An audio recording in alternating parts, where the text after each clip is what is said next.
அவனை கூப்பிட்டு வச்சு அத்தனை பேர் என்ன செய்கிறாங்க, முன்னாடி நிற்க வச்சு நீ எங்களுக்கு ஏதாவது வேடிக்கை காட்டு, நாங்கள் சிரிக்கணும்னு சொல்லி அவனை எல்லாரும் கிண்டல் பண்ணி சிரிச்சுக்கிட்டு இருக்காங்க.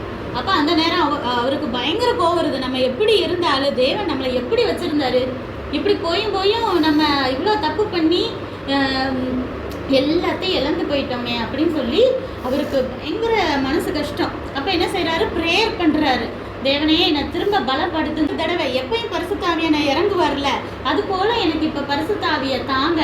நான் என்ன செய்கிறேன்னா, இங்கே இருக்கிற அந்த தூண், அந்த காலத்துலலாம் வீடு கட்டும் போது அந்த தூண் தான் வீட்டுக்குள்ளே நிறைய இருக்கும் தெரியுமா. ஏன்னா அந்த வீட்டையே தாங்கி பிடிக்கிற அளவுக்கு அந்த 2-3 தூணில் தான் வலிமை இருக்கும். அவங்க என்ன செஞ்சுருக்காங்க, இப்போ 2 தூணுக்கு நடுவில் சிம்சோனை கட்டி போட்டிருக்காங்க. அப்போ அவர் என்ன செய்கிறாரு, நீங்கள் பலப்படுத்துங்க, நான் இந்த தூணை இழுத்து சாய்ச்சி போடுவேன், இந்த வீடே சாஞ்சு போகட்டும். ஏன்னா அதில் தானே 3000 பேர் இருக்காங்க, எல்லாத்தையும் நான் கொண்டு போட்டுறேன். ஏன்னா அவர் அவ்வளோ தூரம் கேவலப்படுத்துகிறாங்க, அவமானப்படுத்துகிறாங்க. அப்போது அவர் என்ன சொல்கிறாருன்னா,